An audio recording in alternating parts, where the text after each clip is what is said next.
Hi there and welcome to One Tech World. My name is Leila Singh, and in this session, I'd like to introduce you to the success paradox, why slowing down helps you to achieve so much more. Let's begin by looking at the overachievement trap. What is it that keeps us in survival mode? Maybe you tell yourself, if I'm not constantly busy, I'm not proving my value. Perhaps you say, I can't afford to slow down because if I do, I'll fall behind. Or possibly, stress has simply become a part of your belief of being successful. Pop a yes in the comments if any of these resonate for you. The thing is, a corporate mindset of business equaling productivity and the fear of slowing down resulting in stagnation, as well as the belief that high performance equals greater success, all of these things contribute to burnout, to diminished effectiveness, and a lack of career fulfillment. Work harder, do more. We're conditioned to work harder and to do more so that we can achieve more.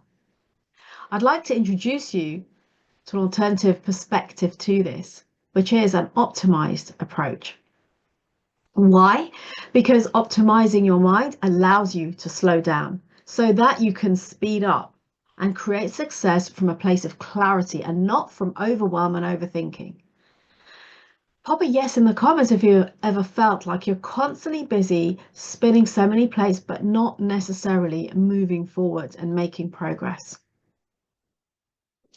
And if slowing down feels counterintuitive, like you're falling behind, then believe me, you're not alone. Create space, focus, and trust the process. Let's now look at the tech industry trap. We live in an always on culture, a pressure to be productive 24/7. We're conditioned to be seen to be busy. We all have smartphones with multiple social media platforms. Not only that, notifications from text messages, from WhatsApp, from other applications, as well as your emails. And let's not forget phone calls. It never stops. We glorify business. Let's be honest, there is a kudos, there is a status associated with being, oh, I'm so busy, I've worked so late, I have so much to do. And I think people are now slowing down and waking up to the fact that this is not conducive any longer to our well-being as well as our performance and our productivity. Instead, we end up feeling drained and disconnected from what matters. Who can relate to this? So what is at stake here? What is it we really need to be thinking about? Well, burnout is an obvious one. The constant doing leads to exhaustion as well as decreased performance. Not only that, there's diminished creativity and innovation. When we're constantly overwhelmed, our mind is busy because that cluttered mind leaves no space for new insights and new ideas. And you could run the risk of being left feeling stuck. In other words, you move, you're doing lots, but you're not actually moving forward. You're not making that progress.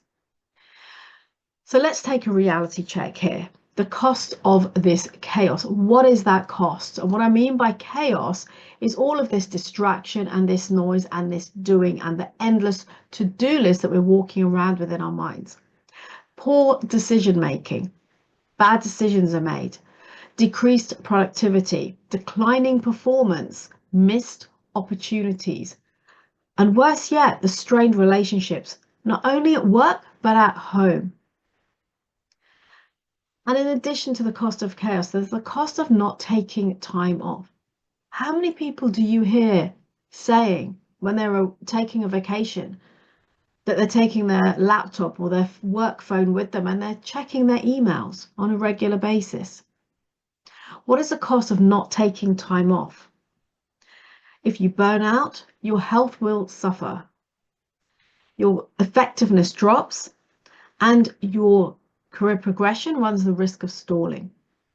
The consequences of operating in a constant state of urgency without that mental clarity and that balance are huge. And here's the thing, we believe that success requires more effort. But what if success actually requires more clarity and more space, and not the mental overload of overthinking? So let me ask you this question. What if pushing harder isn't the answer? And if it isn't, what is? I'd like to talk about the shift that changes everything. And before I do, I'll take a couple of minutes to briefly introduce myself. Who am I? My name is Leila Singh. I'm a qualified accountant with a corporate career spanning 25 years. As an accountant who was incredibly shy, lacked self-esteem and confidence in myself and my abilities, and believing that everyone around me was better than me, I soon came to realize if I wanted to advance in my career, I needed to change and to do something different. I then took a huge risk and a step into the unknown and a 50% pay cut to become a financial recruitment consultant. Fortunately, it paid off and I was successful. A couple of years down the road, an opportunity came up which I could not resist, and it was working for Electronic Data Systems, as it was then, which at the time was the second largest IT outsourcing company, second to IBM, in the capacity of corporate finance, sitting within Treasury. And again, I really embraced and thrived upon these challenging roles, somewhere where you could make it your own, and it was just something completely new. I spent about 7 years in that role, and it was the most enjoyable, fulfilling time of my entire career. A few years on, Hewlett-Packard Enterprise acquired EDS, and I then transitioned into a sales executive role where I spent the last 10 years of my career and delivered a little shy of $1 billion of business.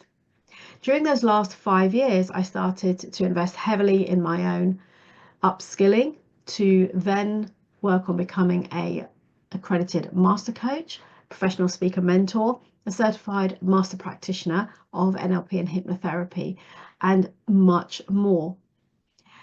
6 years on from that, so over the last several years since I've left the corporate space, which was in 2018, I founded my brand, which is my personal branding and leadership development space, where my clients come who are aspiring and new leaders wanting to elevate their careers to be more visible and to get the recognition they deserve.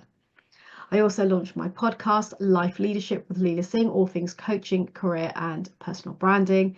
I delivered my first TEDx talk and published my book, Success Redefined. And most recently, I became accredited as a practitioner of the Enneagram, which is a psychometric assessment. These are some images of the talks and keynotes and trainings that I've delivered over the last 10 years in my capacity as a coach, and some of the organizations that I have also worked with during that time. So let's get back to the core mindset shift.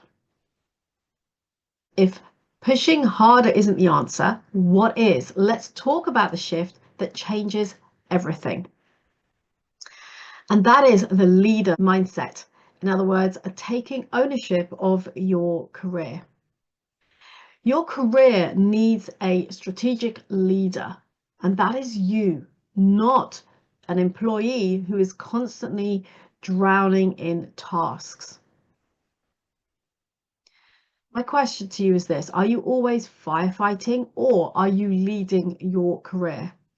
Are you always reacting to urgent tasks and requests, or are you making strategic decisions that move your career forward?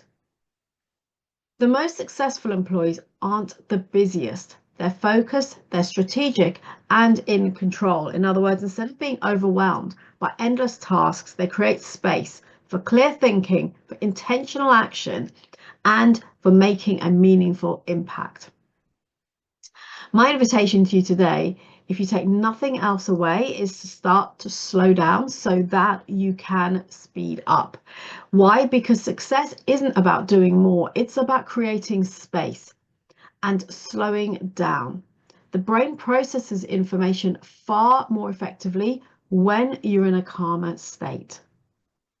So, how do we quiet the mind and step into that state of flow? Here are three simple shifts that I want to introduce you to optimize your mind for success. And they might be things that you're familiar with, that you've heard about, but I want you to take these away and start to implement them and see what you notice. The first one is be present. An example of this is being present to your experience, because the problem most people experience here is that mental exhaustion that comes from either replaying your past, in other words, those regrets, those should haves, if onlys, and then they're anticipating the future. In other words, worrying about what may or may not happen and the what ifs. So, what's the solution here? The solution is to pause, to slow down, and to ask yourself, what am I experiencing right now in this moment? And this is one exercise I invite you to practice and see what you experience. The second part of being present is this, taking back mental space. The problem we experience here is operating in that constant cycle of stress and of reaction. In other words, jumping from meetings to emails to tackling those urgent tasks and feeling that you're just mentally overwhelmed and overloaded.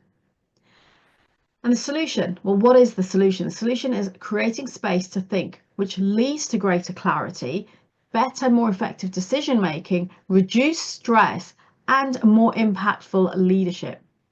When you stop operating in autopilot and start leading with intention, you regain control over your career and your performance. So, what is one thing that you can commit to doing to be fully present? The second thing I want to share with you today, the action that you can take away from this, is quietening the mind. Walking with distraction, or whether you're a walker or a runner, being out in the fresh air in the open, what can you do differently? Leave your phone at home or just leave it in your pocket. Don't have music, podcasts, audibles. Just simply be present, even if it's only for 10 minutes of that walk. I'm not advocating to not listen to podcasts and audibles, but I would suggest creating some space where you get to quieten your mind.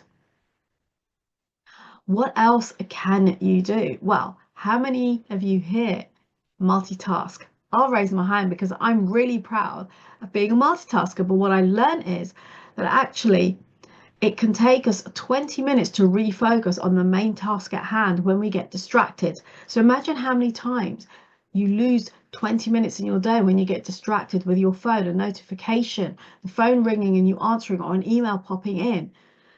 Just imagine how much more effective you can be if you didn't have that distraction. So quietening the mind here, the suggestion or the recommendation I'd like to give to you is to do one task with full attention and let go, move away from multitasking. It really is a powerful thing.